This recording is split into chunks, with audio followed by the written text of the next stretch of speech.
This is rowing. It looks easy, doesn't it? Just one movement which is repeated again and again. In this film we are going to examine in detail the many actions that go to make up the rowing stroke. But first let us look at the equipment the oarsman is going to use.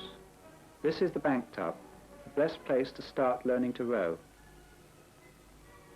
When you step into any light craft, remember to put your foot on the center line. In this way the boat will remain stable.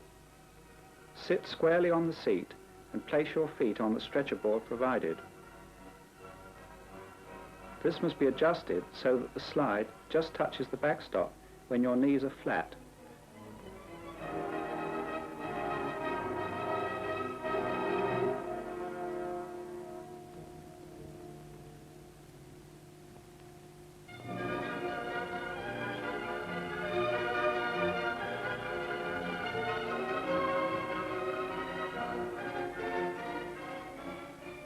Then put your feet into the straps, but do not tighten them too much. Your toes must be free to move about.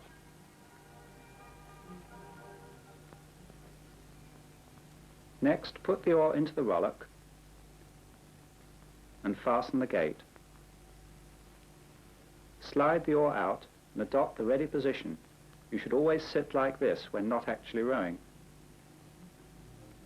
The oar should be held with about 6 inches between the hands, the outside hand near the end of the oar, the inside wrist slightly lowered. The oar should rest with the blade flat on the water.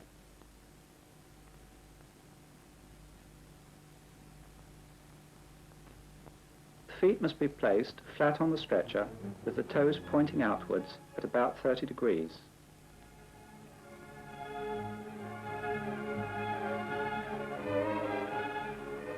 Sit squarely facing the front, never slumping but alert and ready to move when required.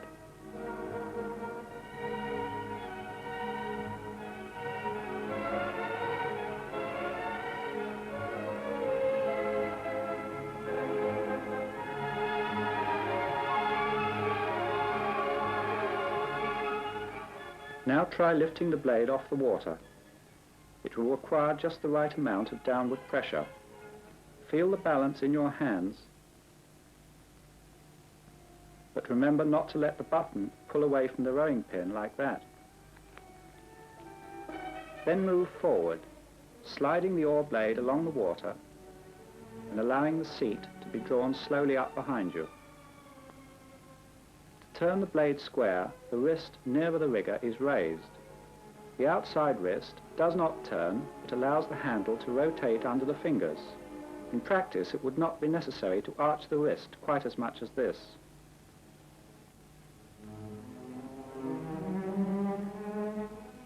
Now take your hands off the oar for a moment. You will see that the blade floats to about the right depth automatically, so that little vertical effort is necessary to cover it. Try drawing the blade evenly through the water, using very little pressure until the handle is 1 inch or 2 short of the chest. You should now be leaning back slightly past the vertical. This is the position at the end of the stroke.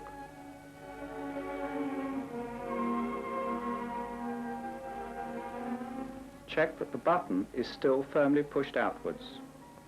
At the finish, each hand has a different task. The outside one strikes the handle down and away. The inside one turns the oar onto the feather, blade flat, by a drop of the wrist.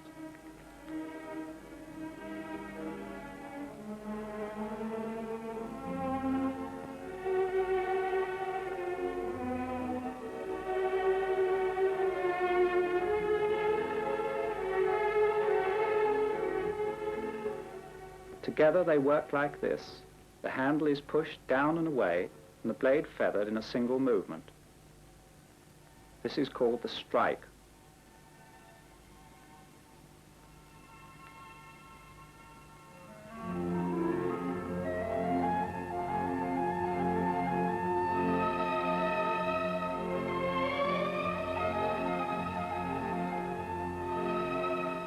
Coming forward, the sequence is hands, body, slide. Here you see a slight exaggeration to emphasize the correct order. Remember to strike the oar handle down close to your thighs and keep your head over the center line of the boat.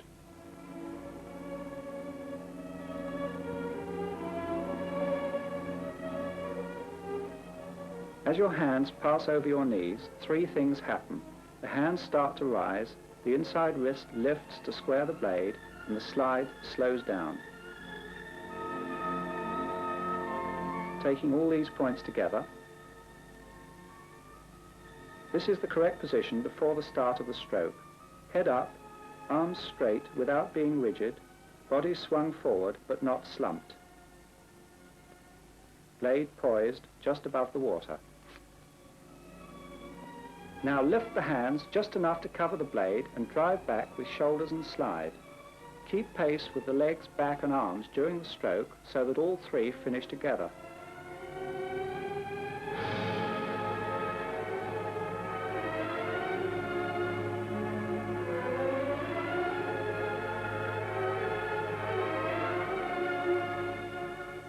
Let's have another look at the correct finishing position.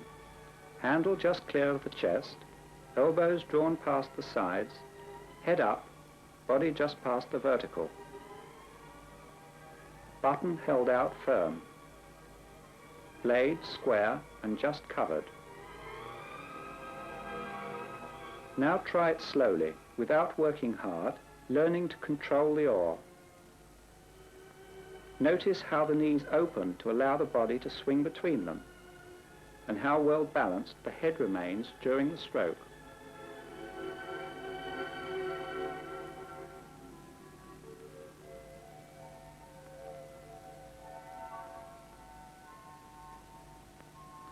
Let's have a look at some of the faults which are most common in beginners. These are over-squaring the blade. This causes it to scratch along the top of the water.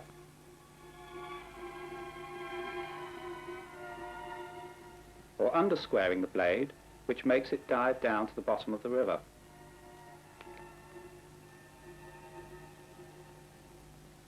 Shooting the slide away too quickly, leaving the hands behind.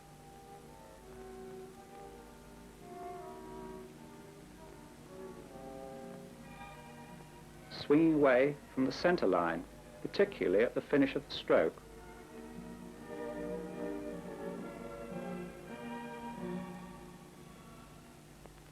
And coming forward in a rush without maintaining the correct sequence of hands, body, and slide.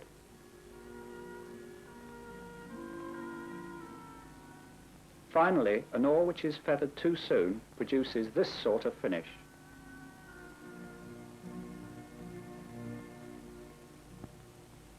Here is the correct way again. Be patient when learning to row. Don't hurry, and think hard about what your oar is doing all the time. This is the only way to become a successful oarsman.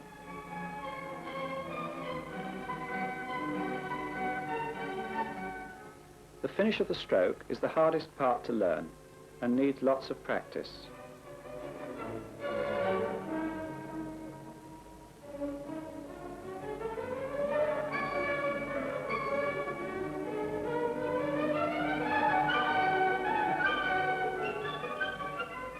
Try using the outside hand only to strike the oar down and away.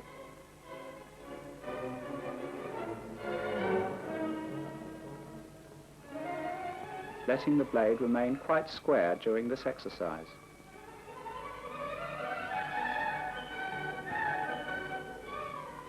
Then use the inside hand only to roll the oar onto the feather. Finally use both together.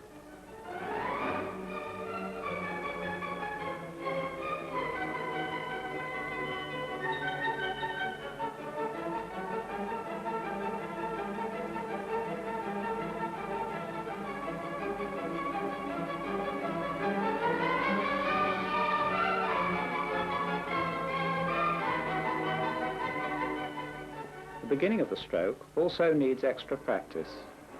Try just the first part. Remember to couple the shoulders with the legs.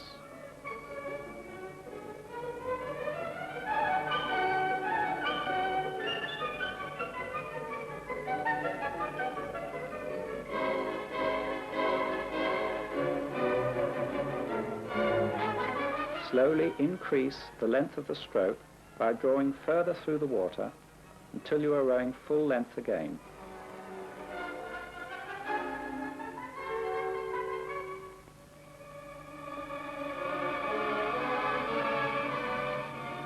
The rhythm in rowing is quick through the water and slow up the slide, although it is never possible to row the blade very quickly in the bank tub.